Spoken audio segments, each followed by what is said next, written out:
Everyone, and welcome to our March 2021 edition of the Transportation Lean Forum. In a few months, we'll actually celebrate the 9th year of the Transportation Lean Forum. Thank you for all your support and your support of your colleagues. So welcome to our webinar. Here in Colorado, many of you know that we got quite a bit of snow. We measured snow over the past weekend in terms of chihuahuas. Chihuahua is an international unit of measurement. It's about 10 inches high. We had 3 chihuahuas worth of snow. We have been digging out, and we hope you've been doing better than poor Sven, one of my chihuahuas. Just a reminder, our TLF vision is to provide support to each other to support to each other in transportation agencies, particularly related to continuous improvement and innovation technologies. So we have a couple of sessions queued up this morning. You'll see that in the agenda for folks that are sharing about things that are going on in their states, and thank you in advance for that. And we also have an open forum where we can brag about our successes. And that's always wonderful because somebody's success might actually help inform somebody that's currently having an issue in the same area. So thank you again. We provide a community for transportation agencies to share with each other about lean and continuous improvement. We do have previous Transportation Lean Forum recordings on our Lean Interchange website. And you see the one, actually photos there from the January 2021 session that was actually held in conjunction with the 100th annual meeting of the Transportation Research Board. But there's actually recordings from all the prior ones, as well as other terrific information that everybody's been sharing with each other through that through the Lean Interchange website. Our agenda this morning, we actually don't do a roll call anymore because there are so many folks online. We have 47. We actually have more people accepting. We are going to hear from Results Washington first, and then the Indiana Department of Transportation, some wonderful keynote presentations. We will have our open forum and then announcements, and we will close out the session. We do have Transportation Lean Forum members from across the United States, across Canada, and into Europe, from the United Kingdom, from Netherlands, and from Sweden. Thank you to everybody who's participating today to support each other and to strengthen our community of practice. And I am going to turn it over to Christy from Results Washington, who has a wonderful presentation queued up for us. So Christy, if you can take control of the screen, take it away. Good morning. Thank you for having me here today. My name is Christy Bezanson, and I'm the new director of Results Washington. Before I jump in, I'd just like to acknowledge the, for our Colorado colleagues, the horrific mass shooting that happened yesterday at the King Soopers in Boulder.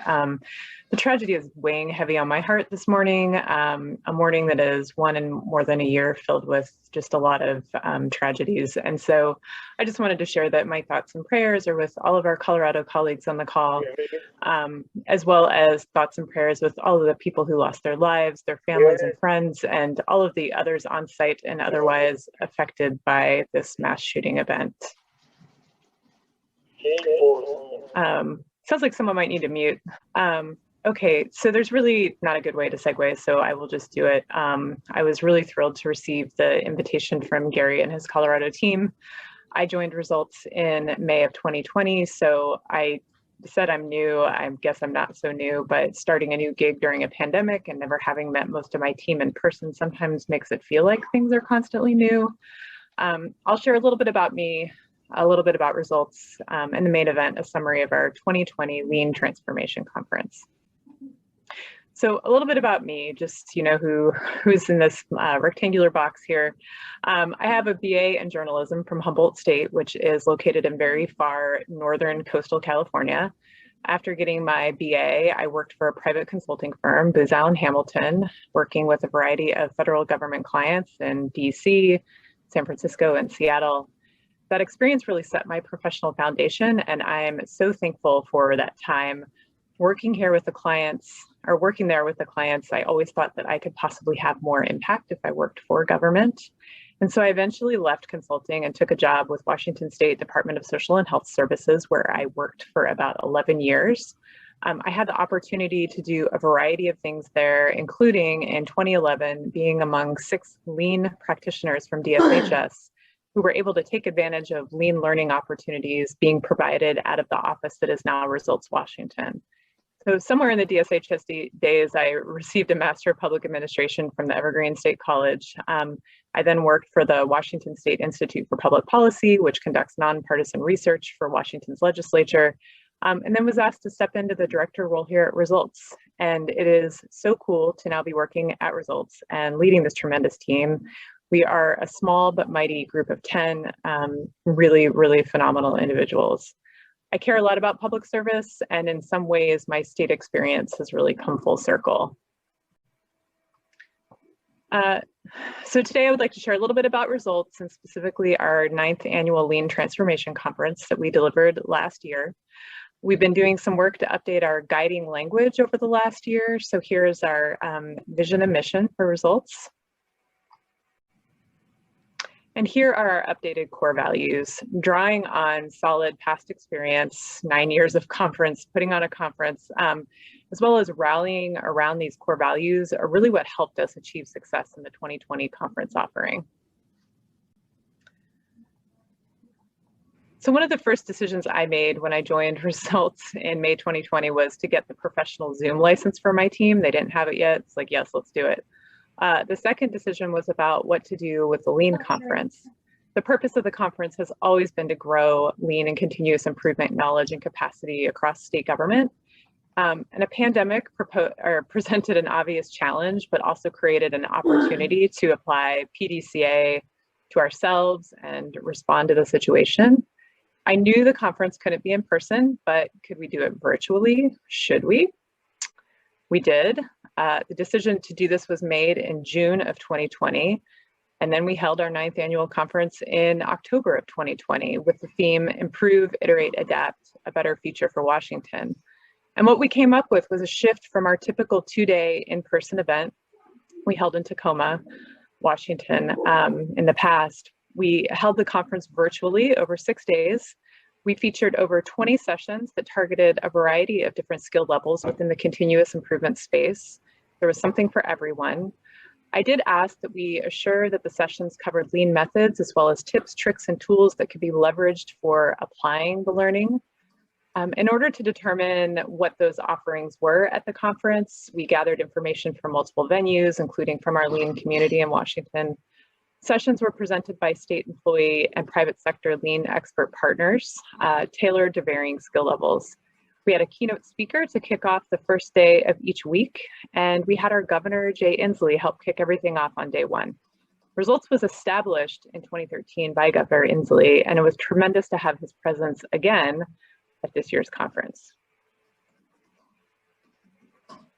I'll walk you through some data in a moment that really illustrates the success of the conference this year or in 2020. But first I wanted to share a little bit about what I believed helped us to be successful. We tested about 30 different platforms for delivering a virtual conference and determined that Zoom webinar was the best option for us. Zoom webinar also allowed us to record and post session videos and materials online almost immediately after a session ended. We worked with our technology partner, WATEC, to develop an online registration tool that met our registrants' needs. This meant attendees were able to customize their learning by signing up for their preferred sessions in advance and allowed us to easily monitor registration numbers. As in years past, admission continued to be free, and we were committed to accessibility and assured live captioning was a part of every session, and we arranged ASL interpreters as requested. We also made sure that all materials presented were in accessible formats. So while admission was free, we encouraged people to make contributions to our state's combined fund drive, which can all be done online. And finally, with many staff on the Results team who had been directly involved in past conferences, we were able to leverage expertise they had as well as their creativity to develop the approach for this year. We practiced, tested, created standard work, which meant for participants, we created a helpful video to assist with the registration process since it was new. For presenters, we provided guidance in advance, requested their materials in advance if possible, and required a dry run for each session to make sure technology and everything worked. Everyone knew what to do. On our side of things, the standard work and practice included dry runs, how to run things behind the scenes, as well as how to be the moderator in the event. And all of us, all 10 of us, had the information available to help us step in and do any of the jobs if needed. We also had some backup strategies in case technology didn't cooperate. And each morning and afternoon, we did a quick huddle to just see, how things went and what we need to be thinking about for the day. Really, though, all of the credit goes to the incredible results team. They knocked it out of the park, and so much of that is attributable to their thoughtful planning and just the careful, detail-oriented nature that they all approach the planning work. The data supports that. So I'm going to show you a couple slides with some outcome data from the events. Here you can see a summary of what success looked like in 2020. We had nearly 4,000 attendees. People attended more than a few sessions each. Our average attendance per session was higher than we could have imagined. Honestly, we didn't think it would be that high. And people stuck around. The sessions were all an hour with a Q&A period at the end within that hour. And the no-show rate was lower than the industry average, which hovers around 50%. The quality and applicability of content was, in my opinion, off the charts. And what you will see next is data showing that we reached more people this year than ever before. So here's a comparison of data between the 2019 in-person conference and the 2020 virtual conference. It's hard to go back over time. I guess the survey type questions changed a little bit over time, but these are between 19 and 20. It was easy to compare the questions and the data that we had. So better ratings, more attendees, more state employees were reached. Without the need to travel and secure lodging, more people could take advantage of the conference than ever before. And a look at the box on the right about attending next year, 92% of 4,000 people said they would come back for more, which I think is pretty incredible. Here's a little information from participants, of people who attended the sessions. Overall, things looked awesome from our attendees' perspective. I would also add that only one training session out of 20 was rated below 4 out of 5. So what about how things looked from the presenter perspectives? We had 20 plus folks on board helping to present. Here you go. We heard back from a number of presenters that everything felt very professional, like we had done this virtual thing before. So I thought that was an incredible compliment. Would you be interested in presenting again? 100% said they'd come back. I think that's pretty amazing. So between 92% of participants saying they would come back and 100% of presenters being willing to, I think our 10th annual conference will be pretty incredible. And with all of the successes highlighted here, there are a few things we absolutely know we need to improve for this year's conference. One common piece of feedback we received both from attendees and presenters was a desire for more interactivity in the sessions.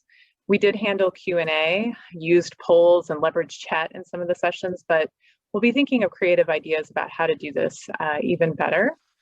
We would also like to try and increase diversity of our presenter base. One way we started getting information in this area was by asking our presenters for their suggestions. Who else could we contact to be able to provide lean and continuous improvement learning for our attendees? So we will be keeping this front of mind as we build our plan for 2021, and I would welcome any suggestions that you might have in this area. So you can find all of the sessions and slides and associated materials and tools at the website that's here. We will also be posting sessions to social media over time to keep the spark alive. And thinking ahead, our 10th annual conference is happening. It will be remote.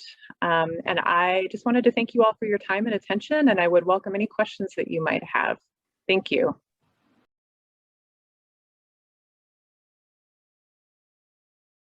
Thank you, Christy. The lines are open for questions for Christy. I'm going to start off with one. Christy, thanks again. The Washington State Conference is the longest standing conference in state government on lean, and appreciate all the efforts over the years from you and all of your Results Washington colleagues. The 2021 planning's underway. Great. When is it? So we are looking about the same time frame as last year, so the late October time frame. I imagine, without having started actually planning yet, I imagine it probably would still sort of span a similar 2-week, 6-day time frame as before, but we just need to kind of step back and do a little analysis, but it should be about the same time as last year, so late October. All right, that's great, thank you. Anybody else? Questions? You can unmute or you can send it into the chat pane if for some reason your microphone's not doing very well this morning. So go ahead and unmute and ask away. Good morning. This is Marcia from Iowa. Hello. And question for you was, how did you obtain all of the presenters for your conference? And through obtaining your presenters, did you have to do any vetting of their presentations?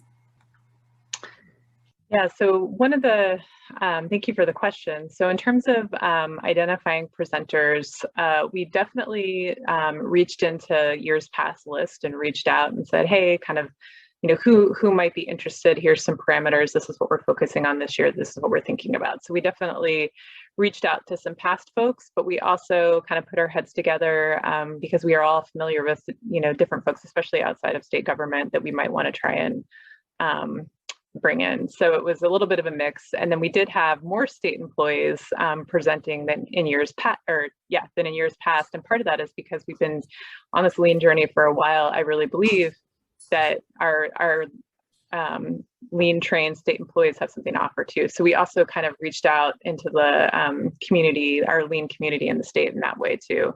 And so I would have to look back. We did have some criteria and people were able to sort of send in their, like, this is what I would like to cover. And I think there were some where it was like, well, that, you know, that doesn't quite fit what we're looking for this year. So I think we did have to make some decisions there. Yeah, there was some criteria. And if you're interested in that information, I'd be happy to connect separately and share that with you. I actually see a question in the comments about the area of improvement for diversity. Was it more lean content and expertise diversity other than government lean presenters, and more business or more women, minority, ethnic diversity, or something else? And it's definitely more kind of the minority, ethnic diversity, women, people of color, trying to make sure that we have a really good representative mix of folks from that perspective. I think our content was pretty broad and diverse this year, but I think, you know, being really mindful that if you kind of looked across our presenter base, it was pretty obvious just on taking a look that there were, you know, a lot of people who appeared to be white presenting, and so we want to try and have a better representation from just different, either whether it's, you know, people of color, different ethnic backgrounds, et cetera, at the LGBTQ community. So just try to be more broadly representative from that perspective. So if folks have ideas or people you think that we should definitely reach out to, I would be totally happy to receive that information. What topics did you not get that you wanted to for that conference? That's a good question. I don't know. I can definitely go back and take a look at that off the top of my head. I think we sort of covered the bases that we were hoping for. And part of it was, I think we were being cautious because we did not know how this was going to pan out. But if that is something truly of interest, I would be happy to go back and just take a look and, hey guys, hey team, what might we not have gotten that we had hoped for? But my sense is that we kind of covered the bases that we were hoping for sure. From that perspective. That's great. And I see another one coming in from Marianne Hayes, separate from the conference. How does Results Washington team with the different state agencies there, the website, and seeing Legislative Review Committee performance audits and state action plans? Are you seen as a resource and oversight agency? Those are questions for you. Yeah, that's great. So sort of the way that I think about us: facilitation, coordination, project management. So the way that I approach our work is that we are a partner with state agencies, and we couldn't be doing what we're doing without our state agency partners. So In the kind of lean conference space, we are definitely kind of the point of the arrow there, but also with a lot of support from our state agency partners, a lot of communication behind the scenes there. With regard to, we used to do something called results reviews, which was an opportunity monthly for agencies to come and present different topics to the governor. We've changed our approach a little bit. So we're calling them public performance reviews now, and it's an opportunity for state agencies to identify something that's a complex cross-agency topic that they would like to work on together and bring forth in front of the governor. The goal being on making progress against whatever that project might be. So really, when I say facilitation, coordination, and project management, that's where that comes into play big time with the public performance reviews. We're not there to tell agencies what they should be focusing on, but hey, we've got some resources to help you pull folks together. If you have something you've been wanting to work on within the governor's 5 goal areas, let's do it. And being comfortable with coming in front of the governor and saying, hey, this is what we chose to work on. This is what this is what the charter looks like. This is where we've had successes. This is where we're having troubles. This is where we could need some help. So again, from that perspective, it is really a facilitation coordination role for us. And then in terms of performance audit, we have the governor's performance audit liaison under our umbrella, and she really is, facilitation coordination, making sure that the process is moving, the responses to the audits are happening, that the people who need to be in the loop are in the loop.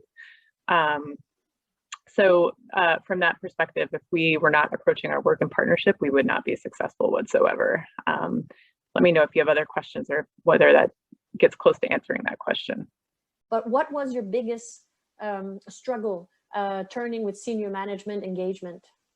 Specifically about the conference, or more big picture kind of lean engagement?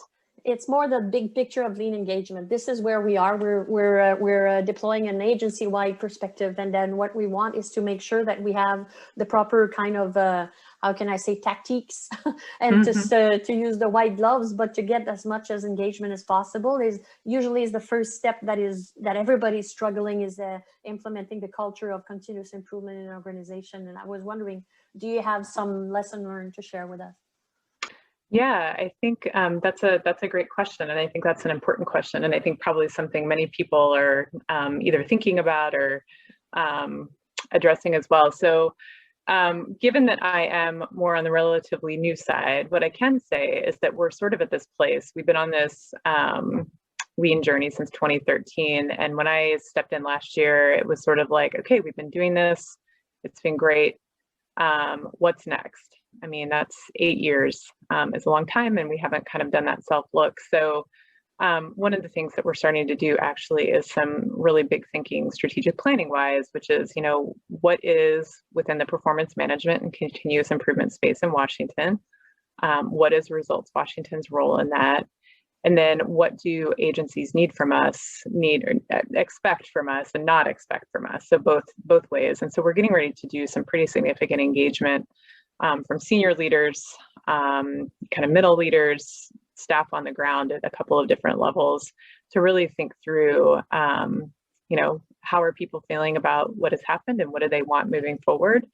So I think in the past, there has been quite a bit of engagement at all levels.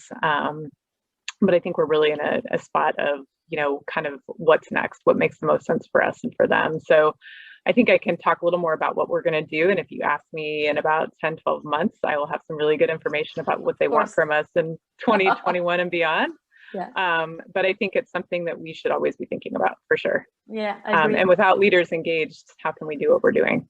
Yeah, and the planning and strategic planning, are you using Ocean Canary, or are you strictly doing project management kind of agile scrum kind of project planning or stuff like that? It's kind of a mix, kind of drawing from different disciplines, a little bit of agile, a little bit of just straight up strategic planning. Some of it's our own, just knowing our environment and what we think makes sense for getting the information. So kind of plugging and playing for sure. Perfect. Yeah. Thank you. Thank you so much. Yeah, you're welcome. So great questions for Christy, and thank you, Christy, for your presentation. Christy's going to be sticking around for our open forum, which will be happening in 20 or 25 minutes. We are going to go on. We have a second wonderful keynoter from the Hoosier State. And I don't have control on the screen. All right, there we go. I'm going to turn it over to Todd May, who's the Director of Innovation and Process Improvement for the Department of Transportation in Indiana. Todd, take it away. Great, Gary. Thank you so much, and thank you for including me and asking me to go through a few things that we're doing here in Indiana. A little bit about myself. Been with the agency closing in on 6 years. In a prior life, I was in the broadband space, working for an internet service provider, and came over to the DOT through the Utility and Rail Group. Served as a deputy commissioner, and for about 2.5 years, and then moved into this space as the Director of Innovation and Process Improvement. So if I can get my slide to move, here we go.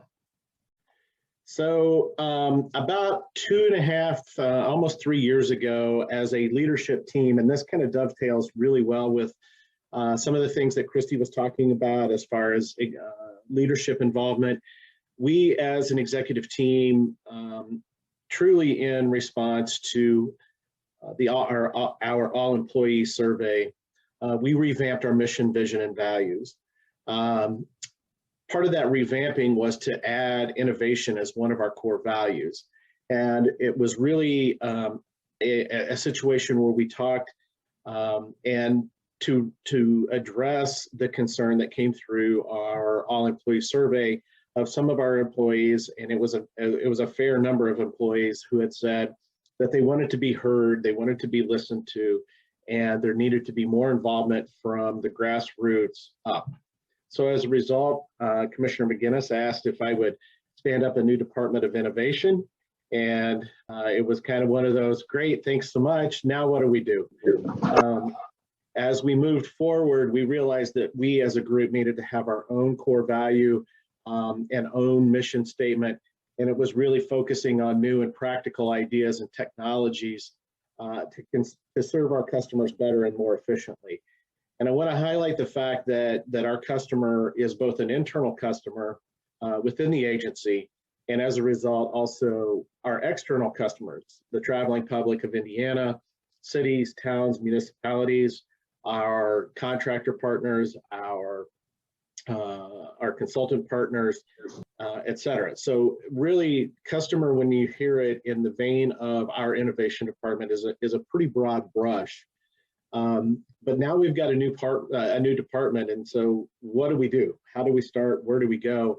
And we started gathering information from all levels of NDOT. We started specifically talking from what we call our HTs, or our highway technicians.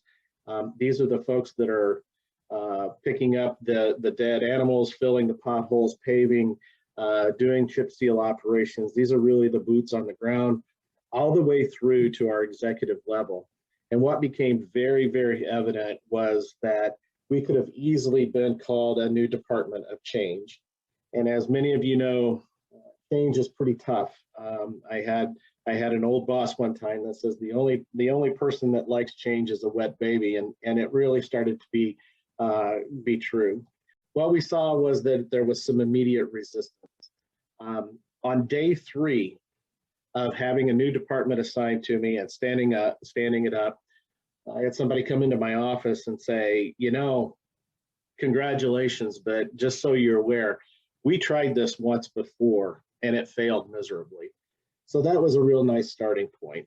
And it kind of fueled the fire to see how we could get better and what we could do. We had other folks say, oh, this is just a flavor of the day. And when I started drilling down, what we had heard is some of the things that you'll hear quite often, you know, the lean system, the Toyota 5S system, the Six Sigma Kaizen, pick whatever moniker that was hung on it. Folks didn't see it as a process or as a process improvement. It was just a flavor of the day that we were going to push down to folks to get them better. DOTs, as you all know, have a pretty strong tradition. The tradition and pride really go hand in hand. We do things pretty darn well. We build roads, we build bridges, we repair them, and we get things done pretty darn well, regardless if you're talking about Indiana or you're talking about any other DOT. But that was a resistance of we've done it well for 100 years or decades, and why would we change things up? If it ain't broke, don't fix it. Folks getting pushed out of their comfort level. Again, we've done this before. We've done it multiple times. It's turned out okay. Why would I want to go a different route? And this was more one of the more important things that came to the forefront. This is just another central office initiative where people who don't know what's happening in the field are pushing out a process or a change or whatever that is going to tell us how to do things, and they don't know. This is just an initiative. So what we realized quickly was we needed to communicate more, we needed to get more information, and we really needed to include those folks. So what we ended up doing was there's a bit of a lag. There we go. So we revisited our mission. Again, we're only at this point maybe 2 months as a new department, 3 months. And as going back, and we sort of paused, that people do want to be heard and they want to be involved. And that's what came through loud and clear. We wanted to make sure that we're serving our customers, and our customers knew that we were there to serve them. This was really not just an important, or a department from central office, but the way that this was being designed was this was everyone's department. We included folks from all of our districts in what we called innovation councils. Councils were made up of those folks that were the HTs through the shops, through buildings and grounds, as well as engineers. All levels were represented in these councils. But it really started to scream of one of the things that I try to lead with is servant leadership. We really needed to be listening and empathizing with what our folks were saying, and have an awareness and some foresight into awareness of the problems that they are having, but the foresight and how we might be able to help solve some of those problems. So we quickly realized we needed to establish trust. And as Christy talked about with leadership and exec team, while this did come from our executive level that we wanted to change and include innovation in, they walked the walk. I'm very proud of our executive team, from our commissioners to our deputy commissioners to our managers, all the way down. They really did walk the walk and establish that trust and say, look, we're going to do this. We're going to allow you guys to bounce around in this innovative space and try new things, and it's okay. We checked, and we constantly have to remind ourselves that folks need to check their egos at the door. Just because we have a particular title or we have a particular job, there are folks out there that are doing things every day, and the crowdsourcing of ideas is really a powerful tool to be able to get new things done and new ideas. Being present with our folks, listening, asking why, giving that the ability to have permission to question long-standing systems or process or approaches. I can't tell you how often, once we started talking to folks and once we started listening and being present, how often we heard, well, why do we do it this way? And the answer was, well, we've always done it this way. People didn't really understand the why behind it. And being able to ask those questions of how might we get something done, or how can we be better or do things differently, as opposed to meeting things with a dead no, it was really, really important in fostering that trust. The last point of failure being okay, 90% is probably is really a low number. I would contend that we have in the high 90s, if not 100% of the time, or just short of 100% of the time. People are out there, they're trying things differently every day, and it may not go well, but they're not trying to screw up. They're not trying to break things. They're not trying to consciously do things poorly. They're trying things, and we need to allow them to bounce around in that space and try new things. The status quo isn't always acceptable. You know, that's how we've done it before. We've tried it once and it didn't work.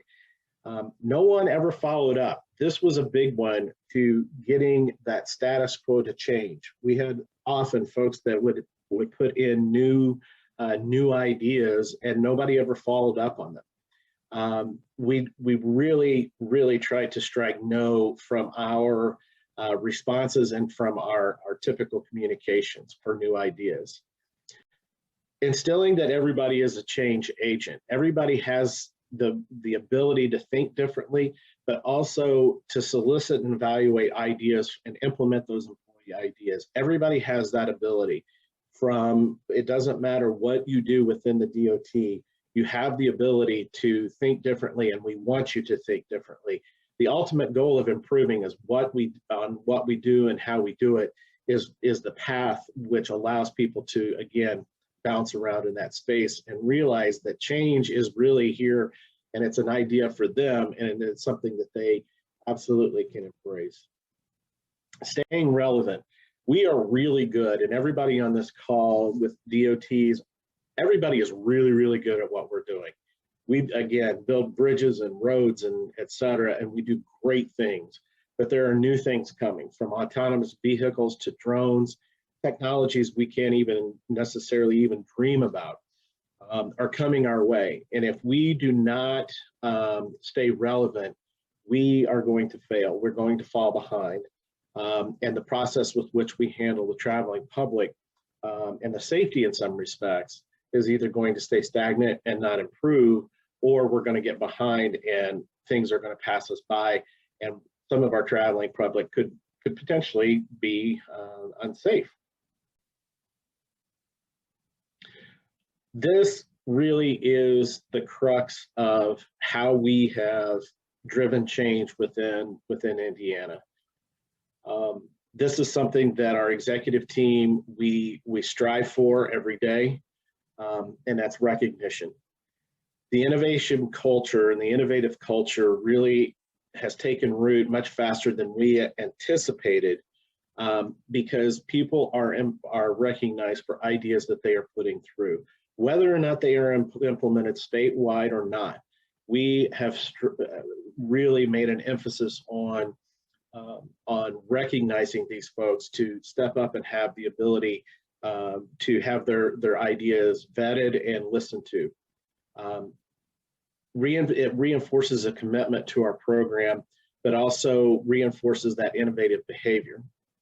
The morale and the empowerment and the involvement and pride is infectious. It starts improving as people see others that have been recognized, others that are involved, others that have pride in what they're doing in the innovative space.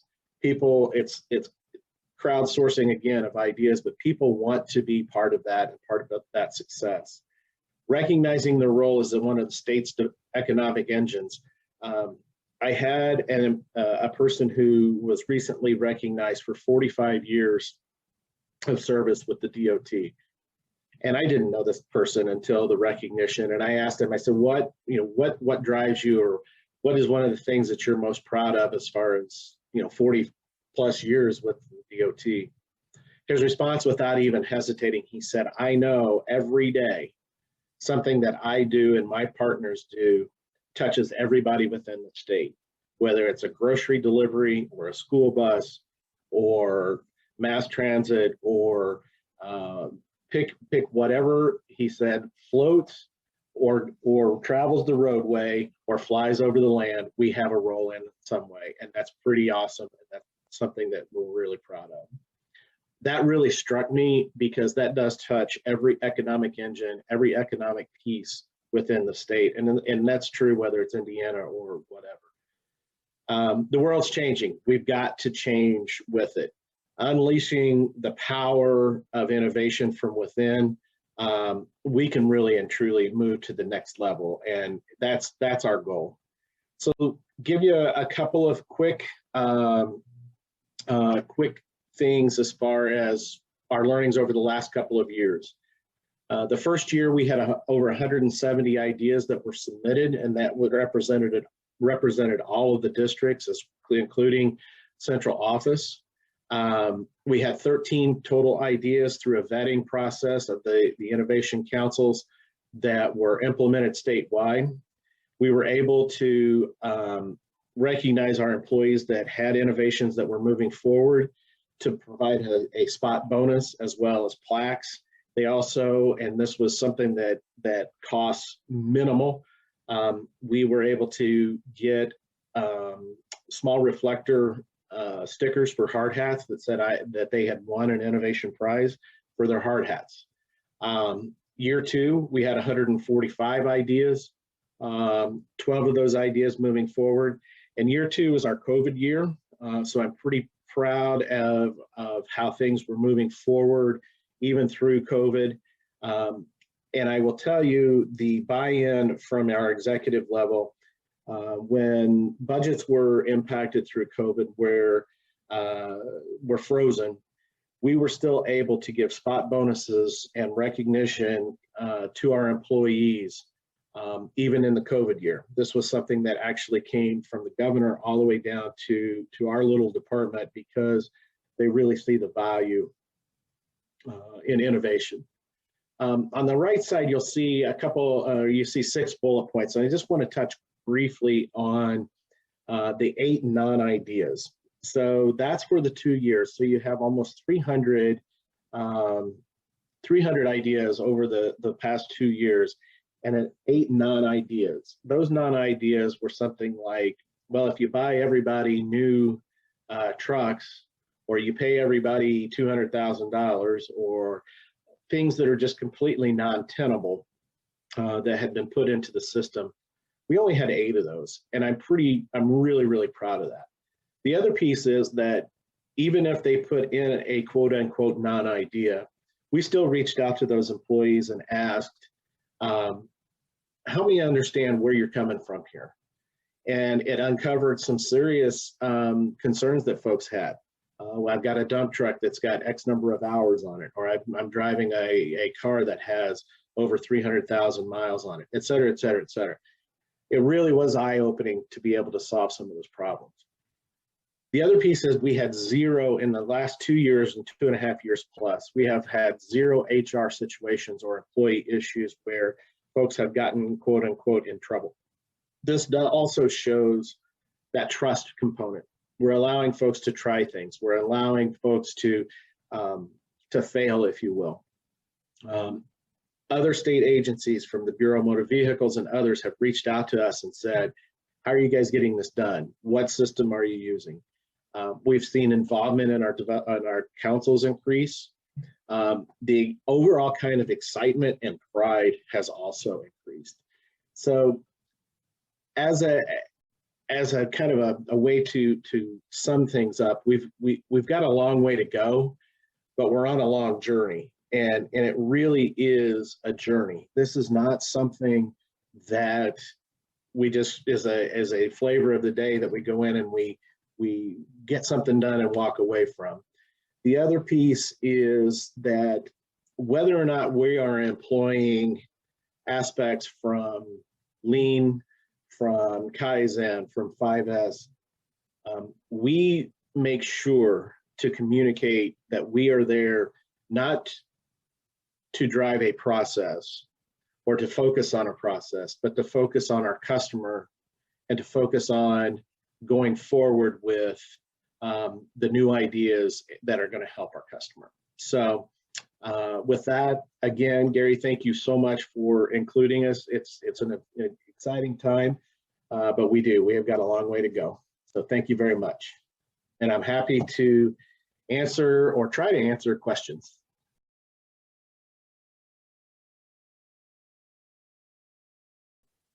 Hi there, Todd. We have a few questions here in the chat pane for you.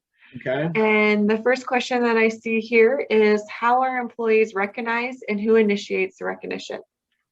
So great question. So the recognition piece was part of a spot. We did 2 things. We did a spot bonus That was just a $500 check that was presented to each one of the winners. The other piece, and this came actually from an idea of one of our winners, was we recognized the units or the areas or the departments where people were working. This came from one of our winners who said he didn't want a spot bonus. He wanted to use his spot bonus to buy a new welder for his group. So we also have a tool allowance that was vetted through the districts and through our deputy commissioners in the districts. But those are two keys, and this is through the ideas that were implemented and moved forward. Wonderful, thank you. And that was from Paige. And the next one that we have is from Charles, and he asked, what is your next step? So we're in the process of moving toward, in year 3, we are vetting our ideas, the ideas that have been submitted for year 3. The next step also is we're going back to ideas that have been submitted in the previous 2 years that were top vote getters by a peer review process, and seeing if those ideas need to be implemented and move forward. And lastly, as far as including more folks within our district, we're an agency of just shy of 4,000 people. Our goal is to involve more folks within the districts and within the central office for that peer review process, but also to get more folks involved in the implementation stage. And then the next question that we have here is, how did you advertise the program when it was brand new in a way that encouraged employees to submit ideas? So great question, and one that we're continuing to struggle with. So we have a pretty robust internal communications group. We worked with putting things on our internal employee-facing webpage. We've done things such as posting to each district's webpage and utilizing communication directors within each district. It's still a struggle because some of our folks at grassroots level, while they have an email, they don't often check it. I have 2 folks that are district innovation coordinators by title. Their job, and we're starting to redo this job, so to speak, and had to take a pause and go to virtual, is to be very present in all 6 districts in the central office. And that presence is truly just kind of walking around, talking to the folks, gaining advocacy. We found that word of mouth is arguably one of the most powerful things that we have. And I want to also share some comments. There's a lot of comments here that is just saying fantastic presentation, excellent presentation, and that is extremely valuable. And then we have a few more questions here, and it says, how many staff do you have in your Department of Change, and how are they organized to create a culture of innovation? Sure. So one thing that became evident was that I couldn't do it by myself. So I have 2 folks that are 2 FTEs that are assigned to me. Those are the district innovation coordinators. The other piece is within each district, we have innovation councils. While they don't report to me, these councils are formed. There was only really one rule when we started this, and that was no directors. We wanted to really get that grassroots and to allow folks to feel like that they're comfortable to speak up. So the district innovation councils range from anywhere from, I think our smallest is 8 folks, our largest is 14 or 15. But having those kind of as an ad hoc group that are part of the team, they meet at least monthly. They are, again, just part of the I guess the unnamed staff or unassigned staff that are moving forward.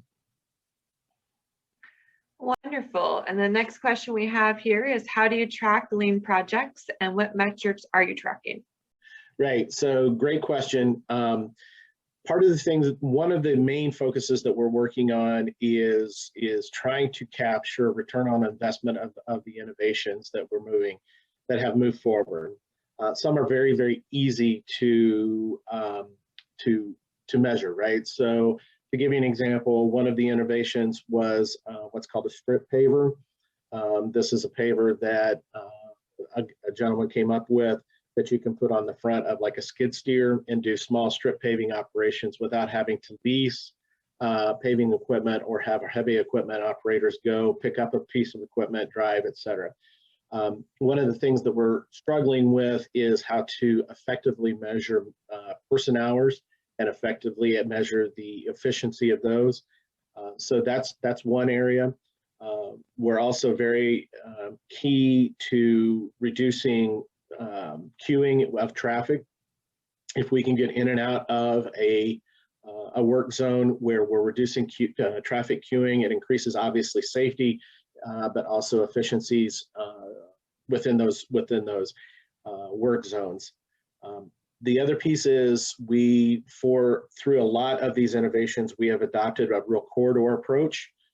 So if we have a cable rail repair that needs to happen or a paving job that happens, we are moving those to a corridor approach where we're doing it all in conjunction because of the efficiencies that we've found. That's a really long answer to say we've got a lot of information. We've got a lot of data, but some of the things to tease out as far as ROI are pretty tough. Mm-hmm. And the next question we have here is, do you have particular criteria for selecting what goes forward to implementation and what ideas do not? Mm-hmm. If so, are you transparent about the criteria? So we started with, there are four components from AASHTO. Market readiness is one of them. Time to market is another, cost, et cetera. So we started with that. And then we also developed a rubric, a kind of a scoring rubric that the innovation councils utilize, as well as the group innovation council. So to give you an idea, what we've done is within each district and central office, all of the ideas are vetted by peers. I don't have a vote, and the implementation district coordinators do not have a vote, nor does the executive team. They have final thumbs up, thumbs down, but there's a scoring rubric, and we spend what is arguably an incredibly long day where the district innovation councils have vetted their ideas from say 50 down to their top 5, and they bring their top 5 to a scoring session at the end of the year where we take the top scoring ideas that is based on their peer review. And it's pretty simple. Again, it is implementation, it's market readiness, it is cost. Is there an off-the-shelf solution that we can versus building those kinds of things? It's fiscal year.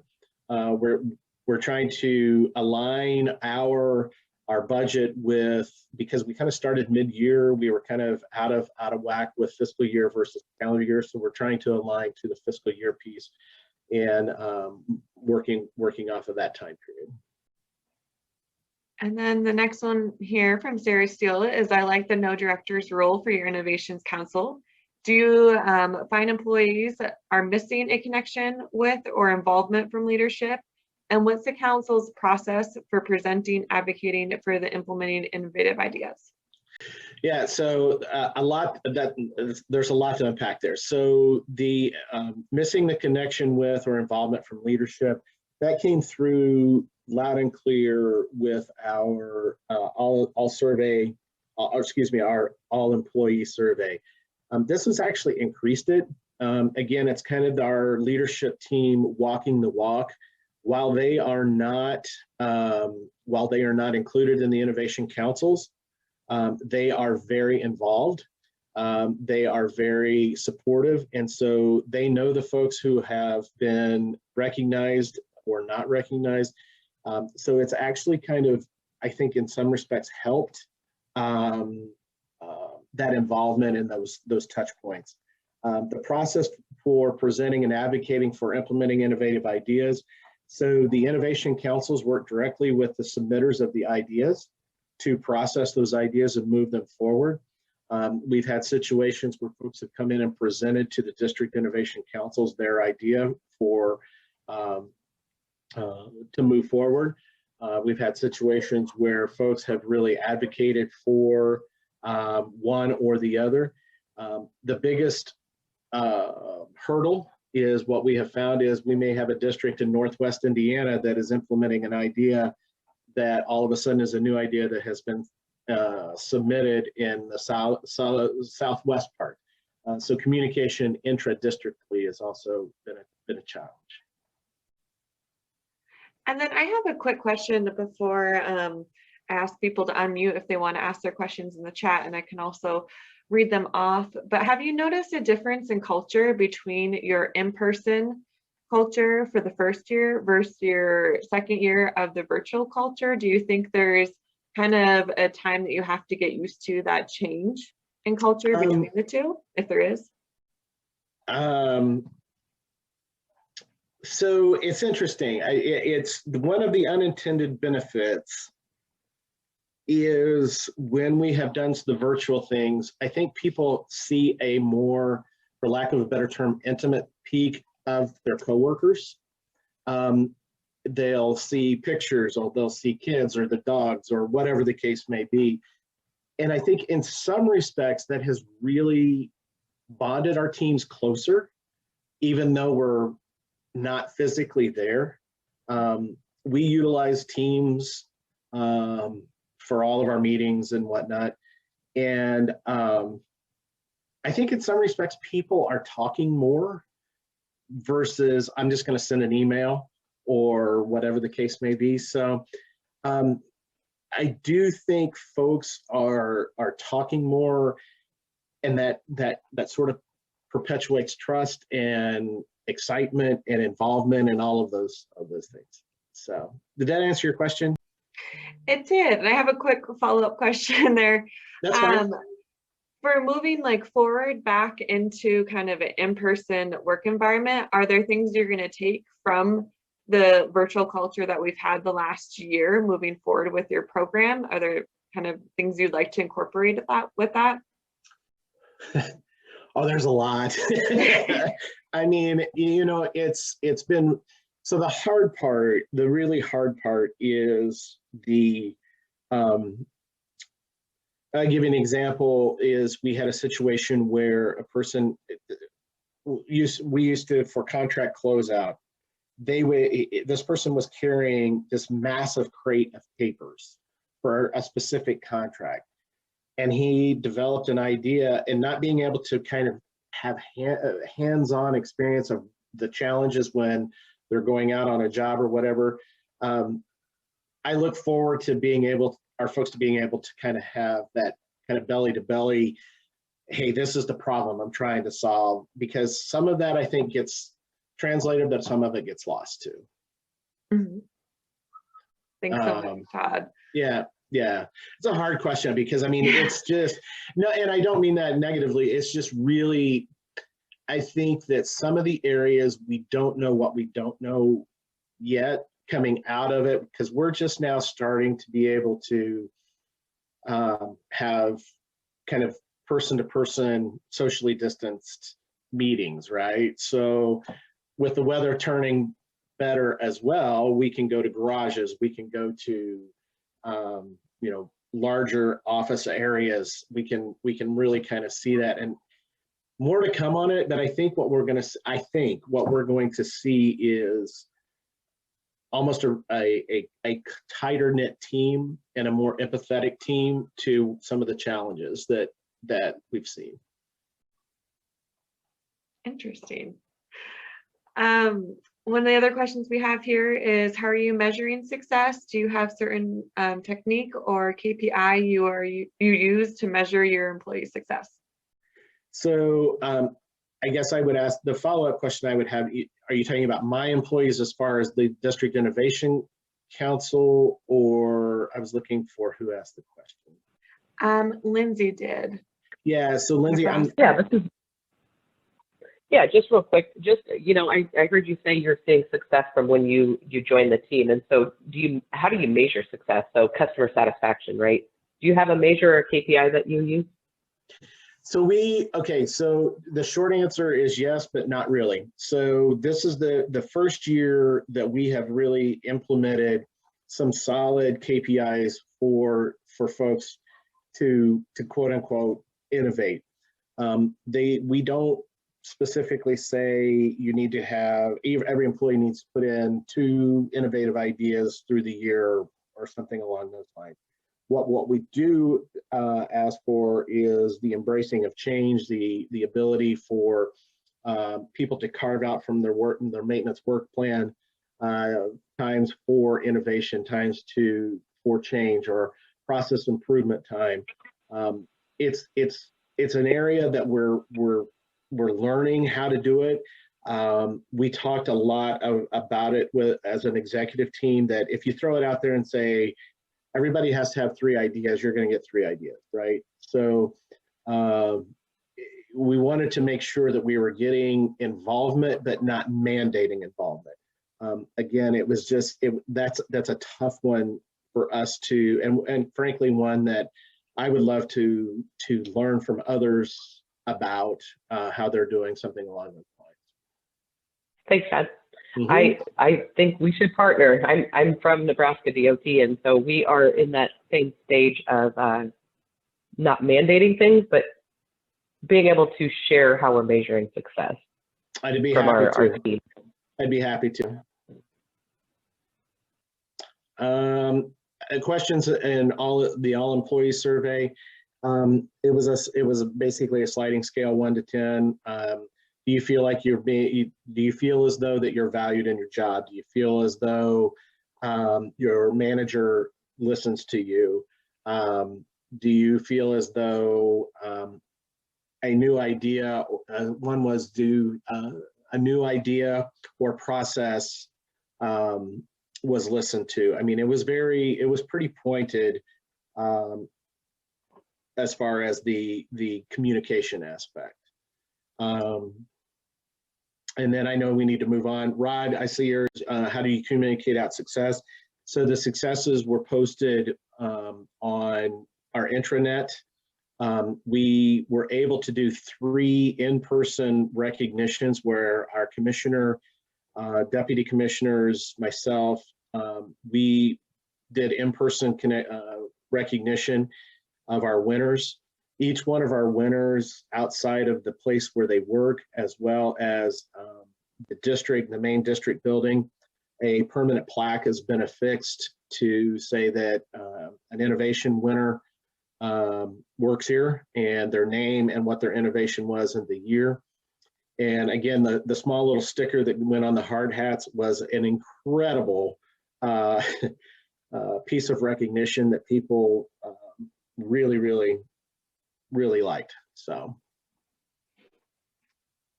again, thank you all very much. I've gone way over on my time. Thank you so much, Todd. And we will have an open forum section. So if you have remaining questions for Todd, you can ask him the questions in that section that we'll have coming up here. So we're moving on to the open forum one. So this is a time for you guys to share your successes, add any additional questions that you may have had from Todd or Christy's presentation, or bring up any other discussion topics that you may want. So feel free to unmute and turn on your videos, and we can have the open forum start. And Kelly's going to be the host through this section. I'm going to start off. Typically, the topics are innovation and improvement related. However, I am going to pull up something that is just maybe a little off topic, but not much. And this is to celebrate. Your host, Kelly Hansen, has a wonderful dilemma this month that it will lead her into her future pastor internship. Kelly has been chosen to two wonderful master's programs, and she has to choose this month about which one. One of them is going to be is Columbia University in New York City. The other master's program that she's been accepted into is at the prestigious London School of Economics and Political Science. So this fall, she's going to have an address either in New York City or there in London, and she has this wonderful dilemma on which one to choose. So congratulations, Kelly. Wanted to put that in front of the group. And then I'll turn it back to Kelly for topics more closely related to innovation and improvement. Oh, thanks so much, Gary, for that. And thank you everyone for your congratulations. Yeah, very tough decision. We'll have to decide next month by April 15th. So we'll be coming up soon with that. Thanks so much, Gary. Does anyone have any questions they want to start off with? Business question here. This is Nick Baptista from Idaho, State of Idaho Transportation Department. I was wondering if anyone has ever done any benchmarking at all, and in particular the supply chain portion. I'm trying to get together with to do some collaborative benchmarking. I'm trying to get a hold of Albertsons here to see how their supply chain is going.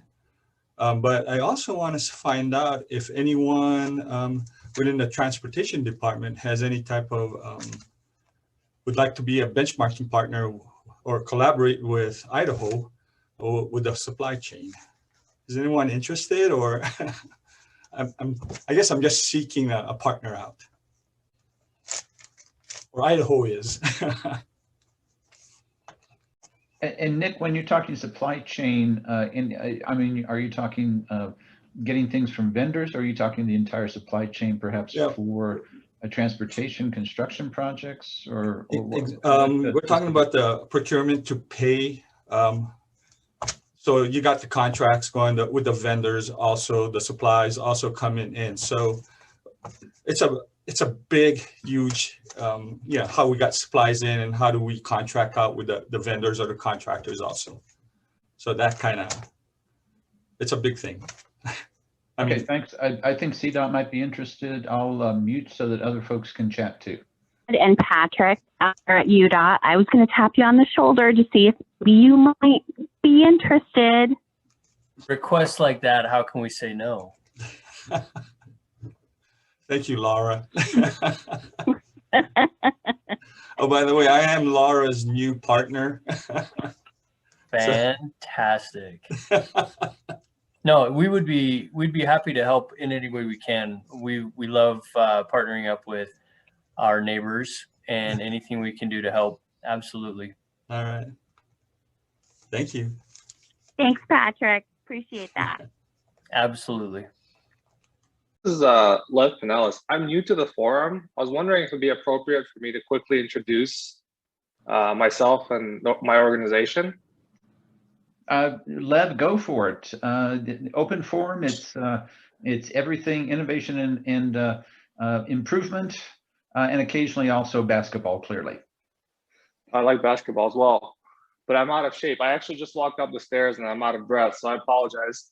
Trying to catch my breath here, but so I'm brand new to the forum. I've been seeing a lot of Gary's activities on LinkedIn and other places, and have just found it kind of inspirational that there's this community of transportation professionals that are focused on improvement and innovation, which is a big passion of mine. So I'm currently serving as the director of innovation for a company called Transurban. I myself am based in Washington, D.C. area.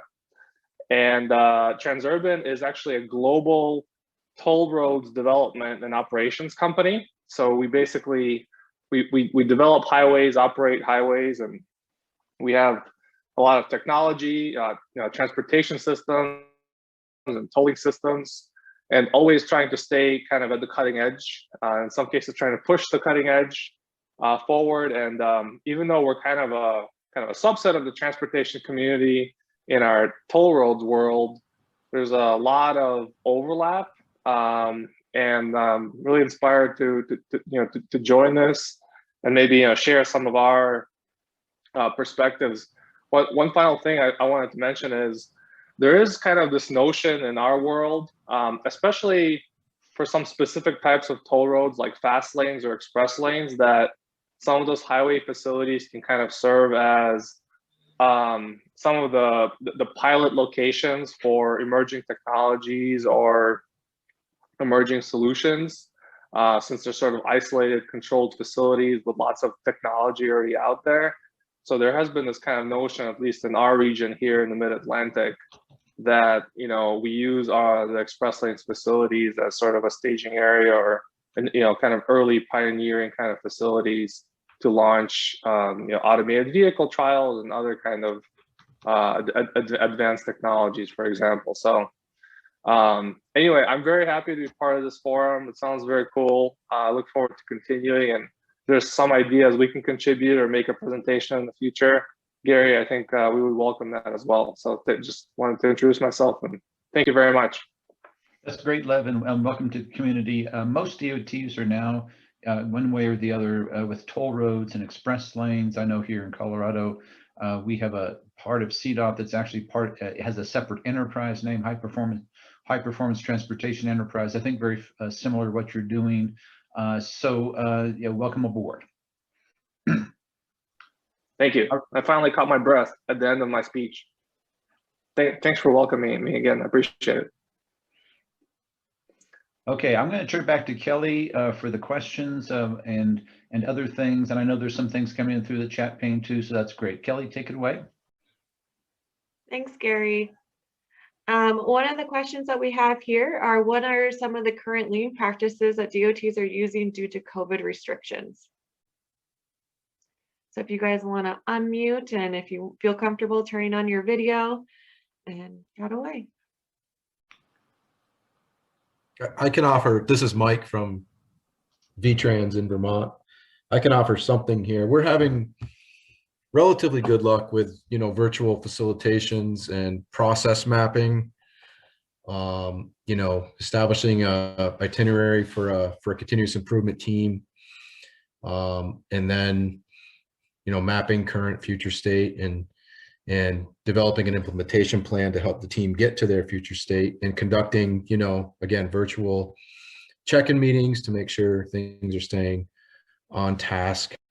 We may introduce other tools into our facilitations as well. That's been a challenge when you can't get a team in a room to splash process maps up on the wall and have flip charts going and have a lively, interactive, face-to-face conversation. But and I would be interested to hear what other folks are doing for facilitation in the virtual workspace, but we're having reasonable success with it. We just had our first engagement where we also produced some performance management dashboards to track KPIs and metrics, and gave those back to the team as tools for tracking and monitoring. So that's what we've been primarily doing. It has a different feel to it, certainly in the virtual workspace. It's much more facilitator-led, because you just can't have folks, go up to a board or go up to a map and post, sticky notes and things like that. It's not as loosely dynamic as it would be in person. But we are adapting, and be interested to hear how other folks are handling that type of work in the virtual workspace.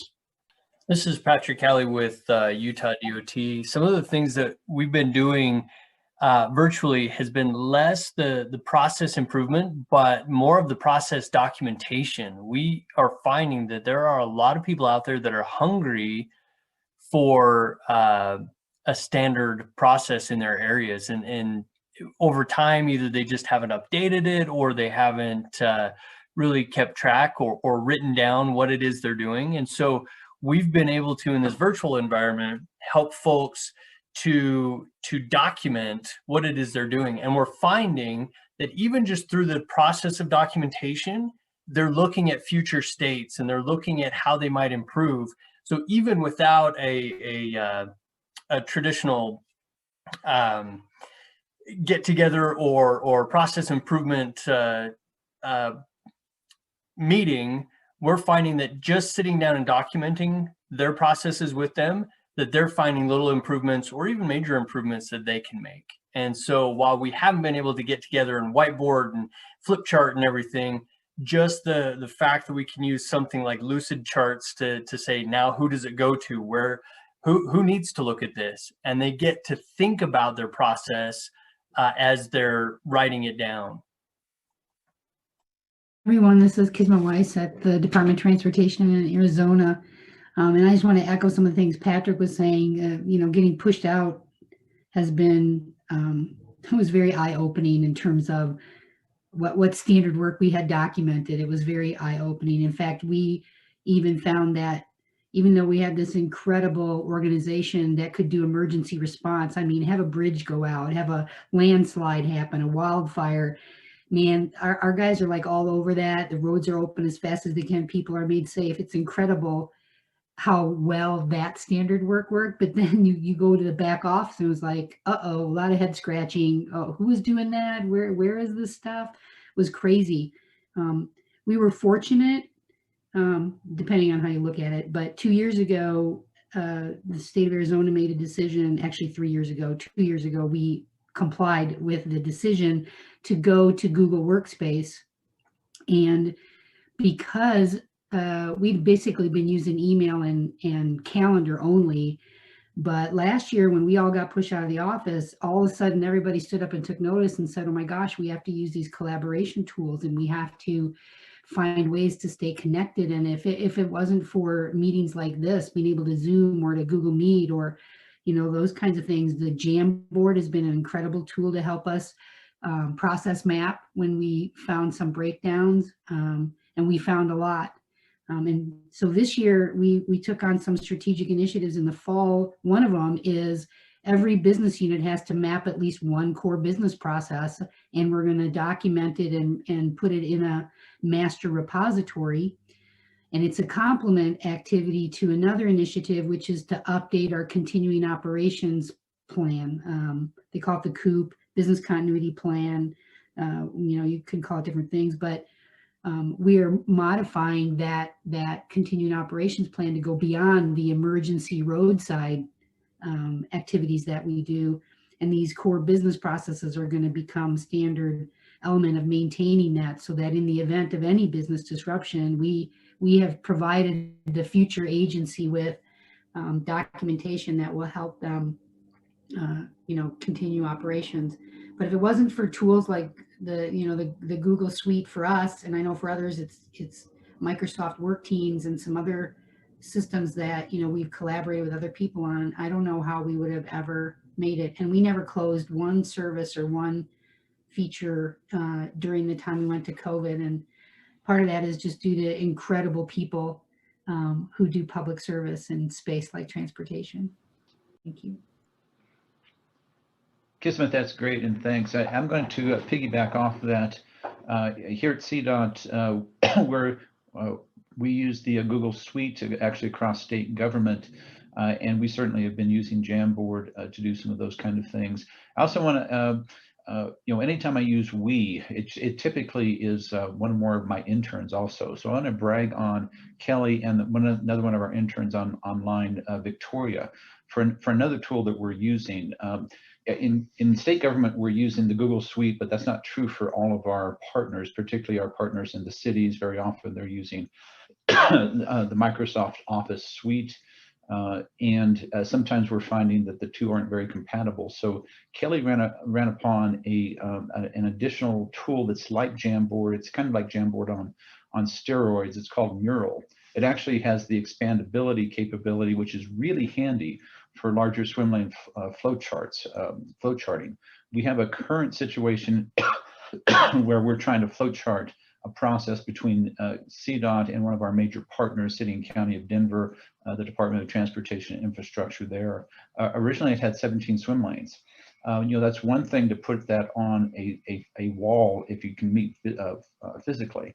It's a whole nother thing to try to do that virtually. So Kelly and Victoria have been working behind the scenes to break that into pieces and to make sure that we can be effective collaborators on that. So kudos to Kelly and Victoria for doing that. And by the way, for those of you that don't have interns, hire some interns. You're going to learn a lot and you're going to benefit a lot. All right. That's so great topic. Please everybody continue on that. Thanks so much, Gary. And if anyone is interested in learning more about Mural or seeing a demonstration on it, I am more than happy to show you it, and feel free to email me and we can set up a time where I can show you some of Mural's capabilities that we've used here at CDOT. And a question I have for everyone here is one I had asked Todd is, have you seen a shift in your culture with everything going virtual? And do you think if you have, you'll see a change when you go back into person where it's not going to be the same culture that was pre-COVID? Kelly, this is Mike again from Vermont. I think just for us, you know, before we left the office, if you showed someone Teams, they might be scratching their head. What is this? What can it do? But now it's just become part of the way we do business. You know, everyone seems to be comfortable. At least the teams that we set up in our performance area, they're comfortable in that platform from both a communications and file sharing perspective. You know, we're leveraging just by osmosis more and more of the Microsoft Office suite of applications. So I think that's become a big part of the way we do business. And if they ever did bring us back to the office, I don't know. I don't know if we'd ever adapt to going back into like a physical conference room to have meetings. You know, it's such a more efficient way to just move from meeting to meeting, or but yeah, I think that's just from my own perspective, because we were trying to drive its origins when we were in the office, but now just seeing the level of adoption just out of necessity has been an eye opener for me. It's Jarrah from Iowa. Always thank you for letting me participate, you know, as we partner with DOTs on the regulation side, but also we have our state properties and lands with our own engineering, bridges and roads, and various different things. We appreciate you always inviting us in. Kelly had a great question, and I'd probably say one of the observations looking over the last year is we've seen an explosion of use of video recording as part of many different things. Somebody's getting ready to retire and they want to capture some of their thoughts or how they go about things. We're seeing it show up as current state for, you know, your A3 or problem solving type of adventures. We're seeing it as part of standard work or SOPs of here's the written details. Now here's a watch along the video of how to actually do it. So we're seeing a tremendous amount of use of video work.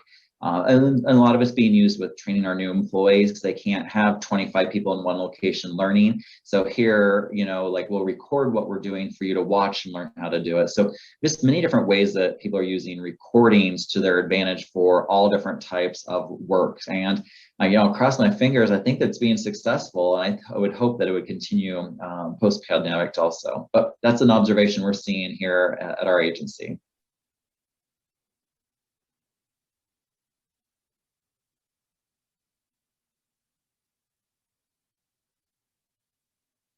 Thank you so much. Does anyone else have any observations that they're seeing with their agencies that they think are going to be some changes moving forward? Hi, this is Steve in Minnesota. And yeah, we're definitely noticing one of the advantages to doing virtual engagements with our internal customers, process mapping specifically.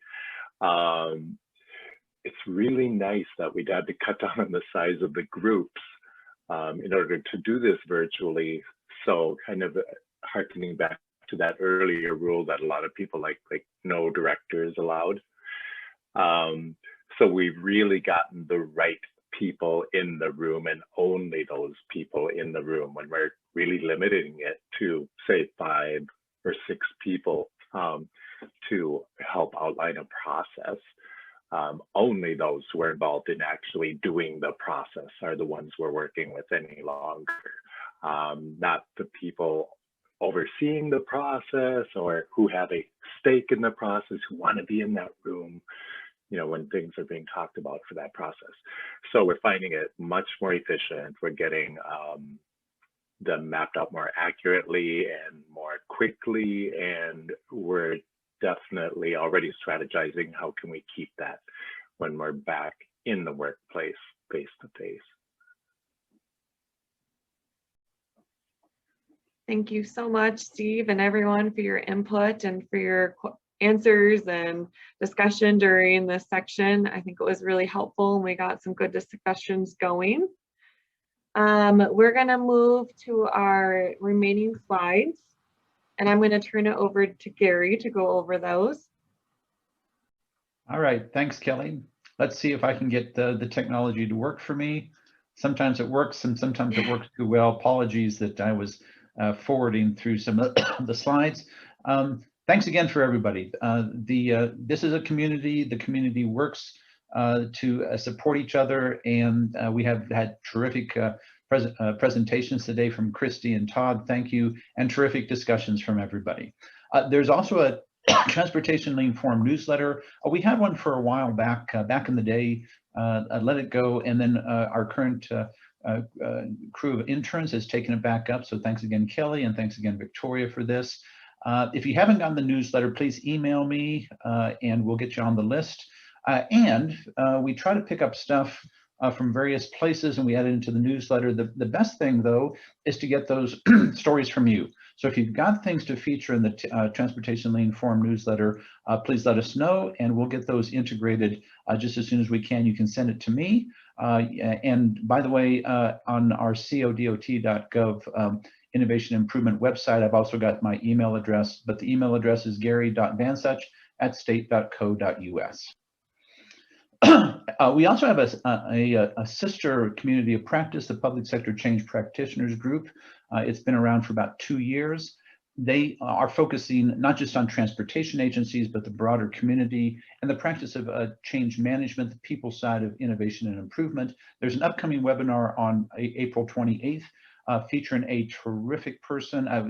The presenters are from across the world. We're this month, or in April rather, the presenter is from Colorado, Melissa Leal from the Colorado Department of Public Health and Environment. She's going to be talking about some interesting stuff that she does with what's called behavior insights, the behavioral side of change.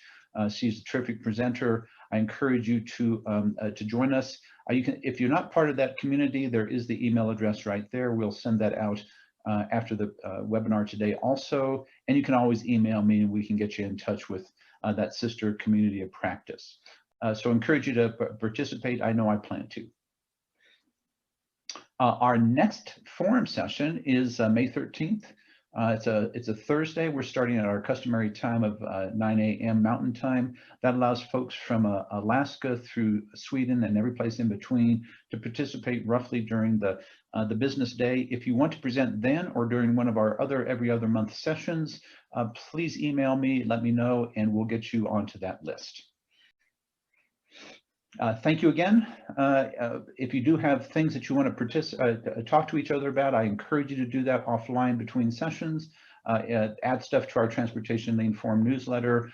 Take a look at the Transportation Lean Forum's website, which we call Lean Interchange. Always glad to have you add stuff there also. Thank you, everyone. Thank you, Kelly, for producing and Jacob for co-producing. And if we don't talk to you before then, we'll see you in May. Thanks, folks.